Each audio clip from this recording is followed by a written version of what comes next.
Hi there, it's Diane Evans with StampingWithDiane.com. I'm an independent Canadian Stampin' Up! Demonstrator. Now, if this is your first time joining me on my YouTube channel, make sure that you subscribe to my YouTube and you click that button, and the button is just down here, and you'll get notified immediately as soon as I upload a new video. So I thought I'd revisit the annual catalog because it's coming up pretty quick when we're going to find out what's retiring and what's not retiring. I really do truly hope that this one's not retiring, but if it is, it's a great way to show this stamp set off. But the whole purpose actually of this video is to show you a ribbon technique. I'm going to show you something that you can do with this ribbon that is, it's addicting, is actually what it is. And this is the Petal Pink ribbon, and I thought the best way to showcase this off is using this Magnolia. Good Morning Magnolia. So I've gone ahead, I've done some prep work. I've cut out and I've stamped and I've also colored the large Magnolia. I have cut out and I haven't colored the small Magnolia because I will show you how that I do that. But another thing that I've also done is this is a fantastic die to give you a scalloped edge. So I've gone ahead and cut that out of my Petal Pink. Now this originally was 4 inches by 5 1/4, and then I just measured it up about that much there on the bottom, and that's what gave that to me. So I think that's most of my prep work that I've gone ahead and done for you. Oh, another thing that I have done also with this is I've used my Scripty embossing folder, and it's a 3D embossing folder. The thing that you want to do is make sure that you've got the printing or the writing going the right way on this particular card. So I have that, and then I also have another piece that is 4 inches by 5 1/4, and I'm just going to go ahead and lay that on there. So because it is embossed, I am using my liquid glue, and we'll put that right down there. And I'm just layering it directly on there. And then I have a piece of Mossy Meadow, and this was 5 1/2 by 8 1/2, scored at 4 1/4, and of course I folded it into the mountain. And this is going to lay onto here. Now, at this point right now, I could go and I could raise this up, but you see, I think I'm going to just put that directly right onto my card base.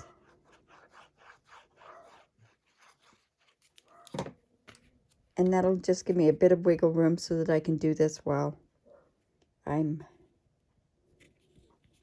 live or on camera. All right, so now what I'm going to do is I'm going to go ahead and I'm going to place this on with dimensionals on here. And let's see.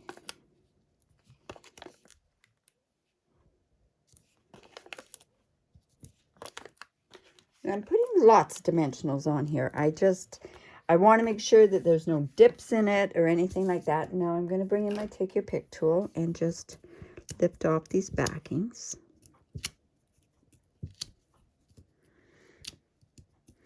This is such a beautiful large image that it just looks so pretty when it's put onto the card. Now, I'm not sure if I want to go ahead and maybe put one here, but you know what? I think I'm going to leave that for the inside of the card, and I think I can go ahead and just put it off to the bottom down here, which is what I'm going to do, I think. I will show you how I go ahead and color that. Actually, I'll show you right now how I color it. I use light and dark Petal Pink. I go in and I saturate my petals, and I tend to leave some white. I'm finding that I really like that look of having just some white, and really when you look at magnolias, they are kind of like that there. And then the greens that I used were Mossy Meadow. Beautiful rich green is what I find. And I have a couple here because one is almost dry. Yeah, this one's almost dry. It's great on this end. Actually, I'll use this end here. And we're just going to saturate. when you're using coloring with the blends, you always want to saturate your paper, and that's what allows it to blend better. And then I'm just going to go back in with this, and I blend in circles. Oops. Like I say, not too many colors. I'm just going to come in with my, my crumb cake. And our dark crumb cake as well. And then that's basically all the blending that is on this particular card. Now we could have gone a little bit darker on there, I think. Now I'm not sure what I'm going to put on the inside, but this can fit right on here. So I'm actually going to go with my glue. And let's put that off to the side there. I'm going to leave if there's a sentiment that I want to put on it, but let's go ahead and fix the inside part of our card as well. Now I guess I could do this as a birthday card. I could do it as a thank you card. What do we need today? This is cut. This is actually 3 3/4 inches by 5 inches. I kind of like sometimes having the larger border on the inside.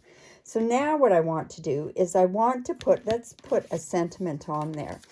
So I'm going to use, let's use one of the sentiments from there. I can use thanks, hello, thinking of you. Let's do a thanks, or thinking of you, I think would be a good one. So I'll just go ahead and grab a block.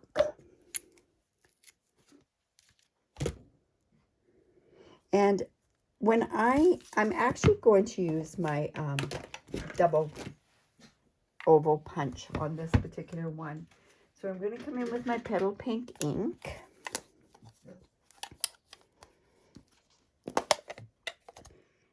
And I'm going to stamp first and then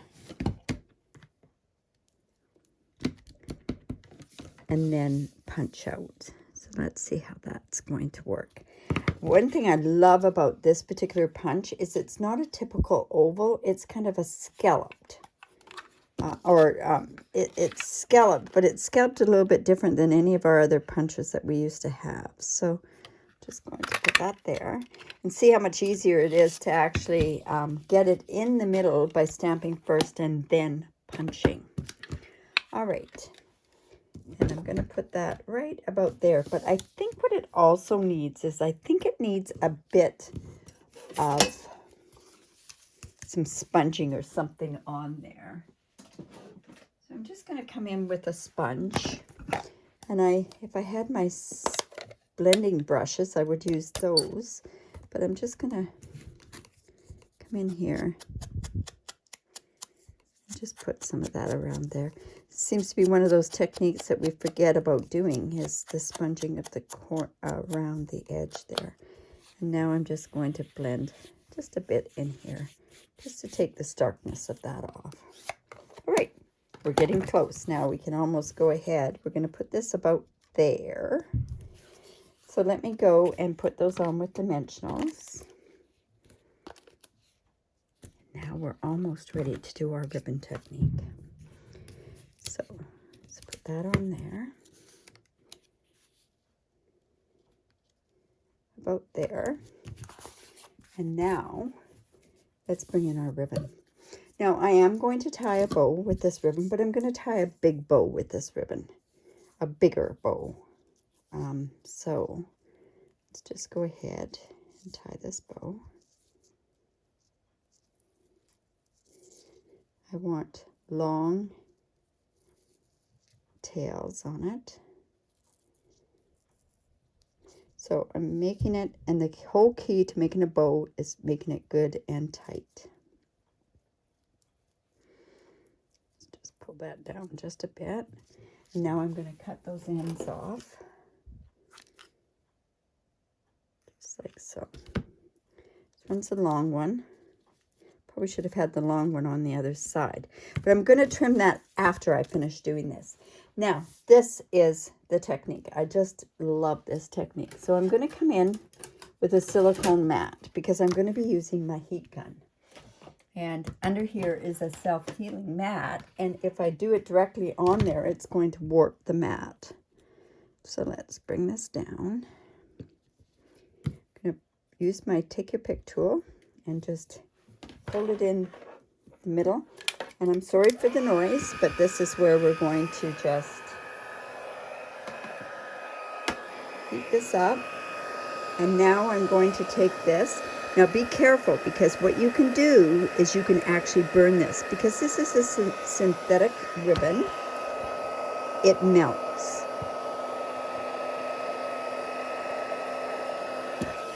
So just watch how that melts up. Isn't that the coolest thing?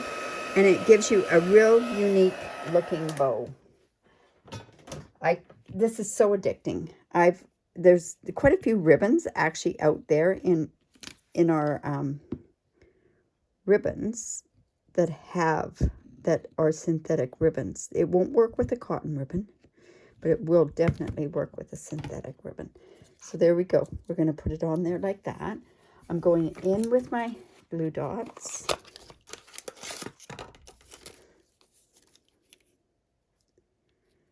And let's just put it on the back there. Put it there. Now what I can do is I can also use a glue dot, which I'm going to do in this case. And I am going to, there we go, put one there. Now, of course, we need some embellishments on there. I don't know if we should be using the gold faceted gems, or maybe we should just be going, ooh, this would look very pretty. These are the elegant faceted gems, so let's use these. Now, I think I'm going to go ahead and I'm going to use the petal pink ones here as well. So let's put one there and there. And then I think another big one would be a good one to put. And we're going to just put that. There we go. Right like that. So there's my card. Doing that bow technique. I hope you liked it.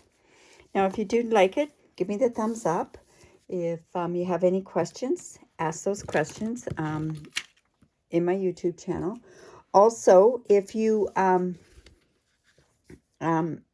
you haven't done so already, make sure that you subscribe to my YouTube channel. And also, if you do live in Canada, I'd love to be your demonstrator. If you use my host code, and this happens to be my host code at this particular time, but it is always posted on my blog, as are all the measurements. There's links to all that sort of stuff on there. But if you do use my host code, I have a very generous host award program. I also have, tutorials that I send out to everybody for any order that I get from anybody. So I hope you enjoyed that, and have a great day. Bye for now.